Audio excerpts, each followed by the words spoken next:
Ya, pemirsa, Undang-Undang Dasar 1945 ini memberikan kebebasan bagi warga negara untuk berpartai, kemudian juga berserikat serta berkumpul.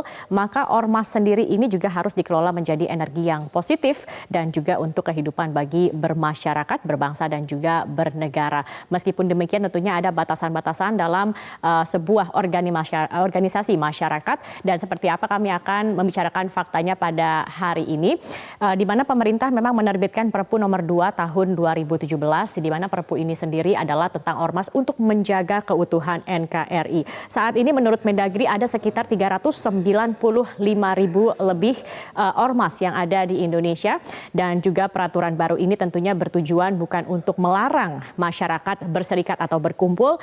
Ormas tetap bisa hidup asal tidak melanggar aturan ataupun juga yang tertera dalam Perpu tersebut. Dan kita akan melihat juga ini ada quotes dari Menteri Dalam Negeri Cahyokumolo yang mengatakan setiap ormas boleh hidup di Indonesia tapi harus taat pada undang-undang.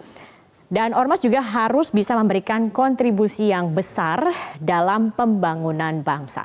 Dan kita akan melihat juga apa saja sebenarnya larangan-larangan terhadap organisasi masyarakat atau ormas. Kita akan lihat ini ada kita rangkum dalam 5 larangan ormas. Yang pertama adalah mengelola dana yang bertentangan dengan peraturan, kemudian melakukan tindakan kekerasan dan juga mengganggu ketertiban umum, serta menggunakan nama dan atribut yang tidak sesuai sebagaimana yang ditetapkan. Ini berkaitan dengan misalnya penggunaan bendera, nama atau atribut yang mengarah ke separatis ataupun juga menyebarkan paham ajaran yang bertentangan dengan Pancasila. Kemudian juga larangan ormas melakukan tindakan permusuhan, penistaan terhadap SARA, dan juga yang terakhir melakukan kegiatan separatis. Jika memang ada larangan-larangan ini yang dilanggar, tentunya juga ada sanksi yang diberikan. Apa saja sanksi yang ada? Kita akan lihat juga di fakta berikutnya. Ada sanksi administratif dan juga ada sanksi pidana. Di mana sanksi administratif ini adalah memberikan peringatan tertulis, kemudian ada penghentian kegiatan hingga pembubaran dari ormas tersebut, dan jika terkena pidana atau sanksi pidana ini bisa dipenjara lebih dari 6 bulan sampai 20 tahun penjara. Kemudian bagaimana mekanisme untuk pembubaran dari ormas dari sanksi administratif ini sendiri? Kita akan lihat tahap pertama. Ormas ini sendiri akan diberikan sanksi administratif jika memang mereka terbukti melakukan pelanggaran. Dan kemudian setelah diberikan sanksi, jika tidak mematuhi peringatan yang diberikan, maka akan diberikan peringatan tertulis selama 3 kali, baru kemudian dihentikan sementara. Jika penghentian sementara ini tidak dipatuhi juga, maka status badan hukumnya akan dicabut. Dan kemudian juga pembubaran ormas berbadan hukum ini dapat diajukan ke Pengadilan Negeri oleh Menkumham. Dan yang terakhir ini adalah permohonan pembubaran ormas ini harus diputus oleh Pengadilan Negeri. Jangka waktunya paling lama 60 hari terhitung sejak tanggal permohonan ini tercatat atau dicatatkan. Begitu. Jadi ini memang ada mekanisme-mekanismenya, ini juga diatur sesuai dengan pasal 60, 65, 68, 70 dan juga 71 Undang-Undang Nomor 17 Tahun 2013 tentang ormas. Dan untuk membahasnya lebih dalam lagi, rekan saya Ade Mulia akan membahasnya bersama dengan narasumber-narasumber yang sudah hadir di studio Metro TV pada pagi ini. Silahkan, Ade. Baik, terima kasih Zakia Arfan. Dan pemirsa, polemik perizinan maupun pelarangan suatu ormas di Indonesia belum usai. Perpu yang dikeluarkan pemerintah dinilai sejumlah pihak menekan dan membatasi kebebasan berserikat dan juga berkumpul. Meski demikian, jika tidak diawasi maupun diperketat, ideologi sejumlah ormas justru membahayakan eksistensi negara ini yang plural dan berpancasila. Pemerintah membutuhkan mempertimbangkan masukan dari berbagai pihak agar polemik perpanjangan izin suatu ormas tidak bertentangan dengan Pancasila. Apa yang sebaiknya menjadi perhatian pemerintah dalam memperpanjang maupun membubarkan atau tidak memperpanjang sebuah ormas? Kita akan berdiskusi dengan sejumlah narasumber yang ada di studio. Di antaranya ada Mas Duki Baidlawi, Ketua Bidang Komunikasi MUI, dan juga Aceh Hasan Sazili, anggota Komisi 8 DPR RI. Selamat pagi, Assalamualaikum Kang Aceh dan juga Mas Duki. Kita ke Pak Mas Duki. Pak Mas Duki, untuk kasus CFPI ini diperpanjang atau jangan? Ya, saya kira begini ya, kita menghormati terhadap proses yang sekarang sedang berlangsung. Terutama dari Mendagri yang saya kira cukup serius. Salah satunya dia meminta semacam rekomendasi dari Kementerian Agama. saya kira Kementerian Agama akan memberikan pandangan-pandangan yang cukup serius dan tegas. Dan bagi kami ya, saya kira cukup tegas saja negara terhadap kelompok-kelompok atau organisasi-organisasi yang jelas-jelas bertentangan dengan haluan negara. Artinya jangan diperpanjang atau bagaimana? Tegas di sini maksudnya apa? Ya, tegas dalam artian bahwa siapapun organisasi yang memang jelas-jelas di dalam anggaran dasar dan anggaran rumah tangganya itu bertentangan dengan Pancasila dan haluan negara, saya kira negara harus tegas. Jangan boleh itu beredar di Indonesia. Lah, persoalannya FPI apakah ada di dalamnya di dalam anggaran dasar itu ketegasan yang terkait dengan pelanggaran itu. Karena begini, sampai sekarang saya kira FPI belum menyetorkan anggaran dasar secara resmi. ADART-nya itu. Sepanjang yang kita ketahui, misalnya ya yang dimuat di berbagai berita atas nama pidatonya Bapak Habib Rizik ataupun di berbagai dokumen-dokumen yang beredar itu di dalam media sosial, pemberitaan itu memang ada visi misi yang menurut saya bermasalah. Apa itu? Visi misi bermasalah itu antara lain misalnya dia jelas-jelas di situ mempunyai cita-cita ingin menciptakan khilafah. Khilafah ini saya kira justru kita mesti cukup tegas negara ya, berbahaya karena apa? Kita sudah mempunyai satu konsep kenegaraan yang sudah jelas, bahwa kita juga mempunyai satu konsepsi kenegaraan yang secara visi keagamaan juga sudah clear gitu ya. Oleh karena itu kita tegas saja terhadap hal-hal yang terkait dengan konsepsi kenegaraan yang sudah jelas, dan kemudian ada ormas-ormas yang bertentangan dengan itu, saya kira itu negara juga harus tegas melarang.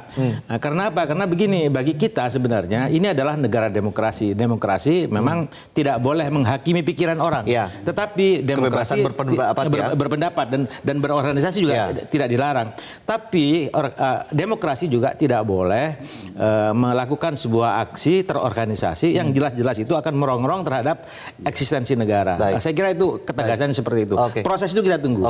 Itu dari Mas Duki. Kalau dari Kang Aceh, apakah masih ada 1 atau 2 pertimbangan untuk pemerintah, katakanlah untuk memperpanjang izin FPI ini? Iya. Adakah 1 atau 2 pertimbangan itu? Iya, begini, memang kita tidak bisa melihat secara tunggal ya terhadap proses yang akan dilakukan oleh pemerintah terkait dengan ormas ya. Namun kita harus tahu bahwa di dalam Perpu nomor 2 tahun 2017 itu secara tegas disebutkan bahwa salah satu di antara tugas negara adalah melakukan, misalnya pasal 59 itu adalah pertama, dilarang melakukan tindakan permusuhan terhadap suku, agama, ras, dan golongan. Yang kedua, melakukan tindakan kekerasan mengganggu ketentraman dan ketertiban umum serta merusak fasilitas sosial. Yang ketiga, ini yang penting juga, melakukan kegiatan yang menjadi tugas dan wewenang penegak hukum. Nah, kalau kita lihat dari track record atau rekam jejak selama ini ya, saya kira itu patut untuk dipertimbangkan ya, bahwa kita ini negara yang sudah jelas sistem pemerintahannya, ada penegak hukum, ya kan, ada eksekutif. Nah, fungsi masyarakat, fungsi ormas itu jangan melebihi kewenangan sebagai civil society gitu loh. Tugasnya ya melakukan pembinaan agama dan sebagainya. Nah, soal bahwa amar ma'ruf nahi mungkar ya harus diletakkan dalam kerangka negara bangsa. Bukan dilakukan oleh misalnya ya seakan-akan dirinya itu sebagai polisi syariah. Dan saya kira itu menurut saya yang justru dalam pandangan saya itu adalah meresahkan masyarakat. Dan oleh karena itu rekam jejak itu menjadi sangat penting. Ya.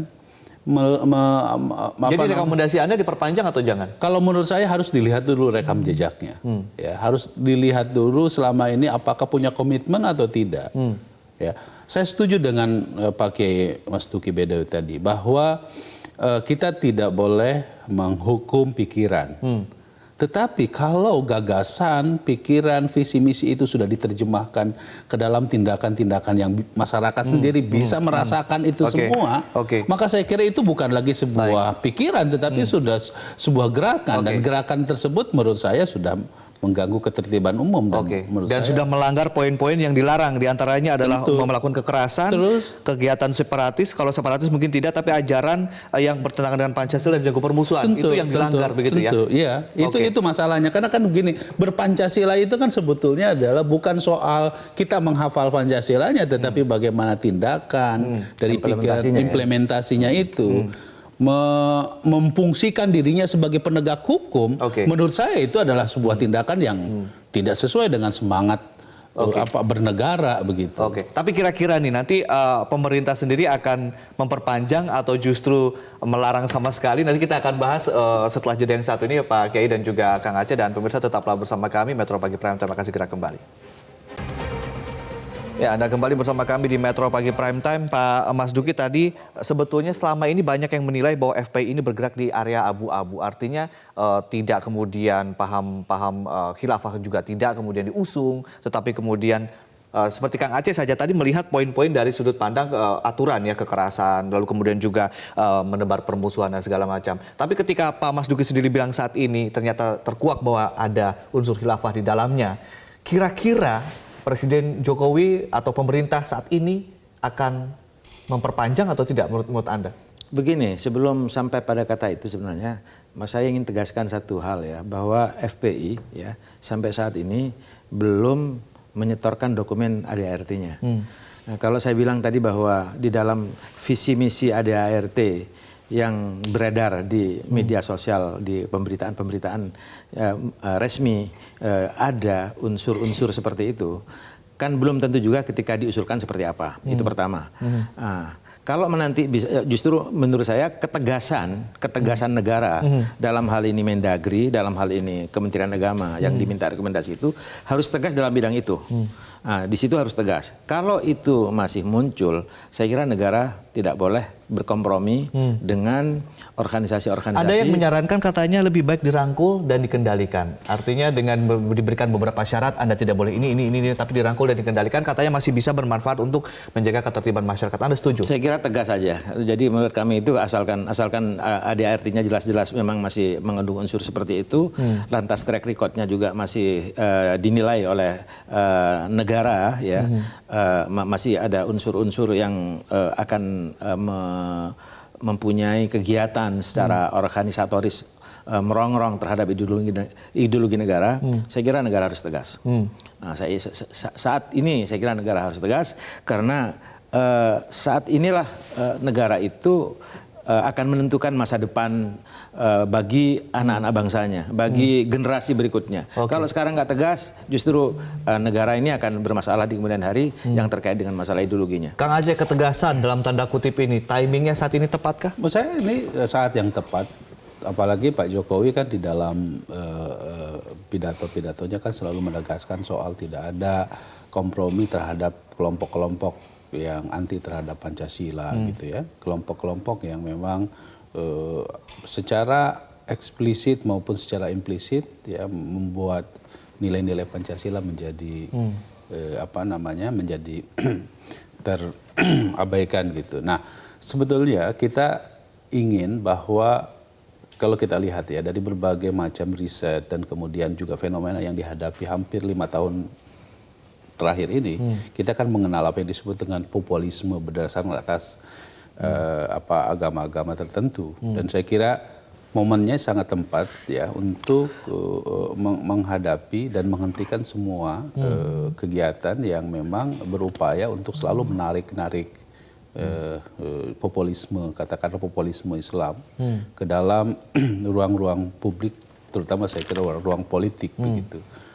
Walaupun itu dijamin, tapi saya kira kalau ini terus-menerus dilakukan, maka ya itu tadi, kita sangat khawatir bahwa kemunculan keresahan sosial atas nama simbolisme agama itu, ya menurut saya bisa menimbulkan ya berbagai macam persoalan sosial. Yang terpenting kalau negara tidak tegas, saya khawatir negara nanti tidak dipercaya oleh rakyat itu. Nah, oleh karena itu menurut saya memang mesti ada ketegasan. Nah, kalau tidak, ya perlahan-lahan nanti akan mengalami fungsi dari negara sendiri akan mengalami terdegradasi oleh peran-peran yang seharusnya tidak dilakukan oleh. Tapi Kang Aceh ada yang bilang Presiden Jokowi khusus untuk FPI ini dihadapkan pada pilihan yang dilematis. Satu sisi memang ingin tegas, tapi satu sisi ini akan sedikit berdampak pada kehidupan sosial politik. Anda setuju atau tidak mengenai ini? Ya, pendekatan persuasif saya kira sudah sangat sudah sering dilakukan. Tetapi kadang-kadang kan kita suka melihat fenomena ini dikasih hati minta jantung gitu. Nah, selama ini negara menurut saya tidak boleh membiarkan apapun bentuknya, segala bentuk tindakan-tindakan kekerasan, tindakan-tindakan yang menebarkan kebencian atas nama agama, itu terus-menerus direproduksi. Ya jangan jangan bersembunyi di balik misalnya ketakutan akan adanya misalnya ini di era Presiden Jokowi kok umat Islam seperti mengalami penindasan. Saya kira umat Islam yang mana begitu. Nah, saya kira tidak boleh takut dengan itu. Toh itu juga bukan merupakan kekuatan mainstream di negara kita ini. Jadi saat ini adalah saat yang tepat menurut saya ini soal bukan hanya soal tepat, tetapi ini adalah konsistensi kita ya dalam menjalankan aturan yang sudah kita sepakati bersama. Karena Perpu nomor 2 tahun 2017 itu adalah sebuah keputusan politik yang sudah disepakati di parlemen dan sudah seharusnya kita menegakkan itu. Oke. Pak Mas Duki, di akar rumput sendiri Pak, FPI ini seperti apa? Apakah kemudian memang betul turut menjaga ketertiban masyarakat atau justru sebaliknya digunakan oleh elit-elit politik untuk kepentingan-kepentingan mereka? Ya, kami tidak bisa menilai hal itu di bawah secara keseluruhan ya, karena memang ada beberapa hal yang memang tadi sudah digambarkan dengan baik oleh Mas Aceh ya, tentang persoalan-persoalan di daerah yang meresahkan. Walaupun juga ada beberapa teman saya yang juga menjadi pengurus FPI juga baik gitu ya. Tapi kan persoalannya itu kan persoalan-persoalan satu sisi gitu ya. Kalau yang lebih penting buat kita itu kan persoalan-persoalan yang berkait dengan yang tadi saya sebut soal ideologi negara, soal anggaran dasar, kemana arah dari cita-cita dari FPI ini. Karena kalau kita lihat dari pembicaraan yang dilakukan oleh ketua umumnya yang sekarang ada di luar negeri, Habib Rizik, itu memang ambigu. Jadi di satu sisi dia masih ingin mempertahankan NKRI di satu pihak, tapi di sisi yang lain dia juga ingin cita-citanya itu ingin menegakkan khilafah. Ini kan satu hal yang ambigu. Menurut saya negara tegas aja.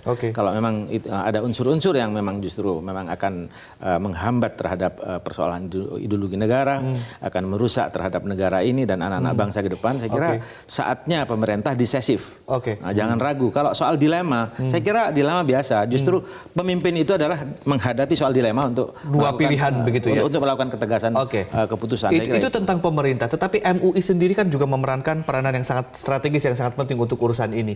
Apa sikap resmi MUI sendiri terkait dengan rencana izin FPI ini? MUI selama ini kan tidak dimintain pendapat ya oleh negara ya, oleh pemerintah selama ini. Tapi kan MUI itu jelas-jelas bahwa mempunyai fungsi pertama itu adalah himayatul ummah. Khidmah ya. Jadi melindungi umat. Melindungi umat dari berbagai keresahan. Dan orientasi dakwah MUI sebagai Islam Wasatiyah itu memang kan menciptakan kedamaian-kedamaian di masyarakat.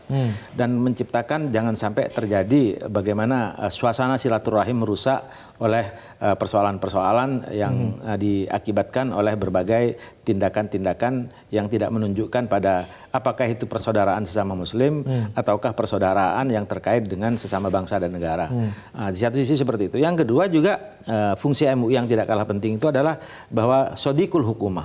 Sodikul hukumah itu artinya mitra pemerintah. Nah, saya kira dalam hal ini MUI mestinya mungkin juga akan dimintain pendapat oleh pemerintah. Ketika misalnya nanti izinnya tidak diperpanjang alias dibubarkan, akan kemana orang-orang ini? Apakah juga nanti mungkin NU dan Muhammadiyah akan ikut membimbing atau akan merangkul atau seperti apa menurut Anda?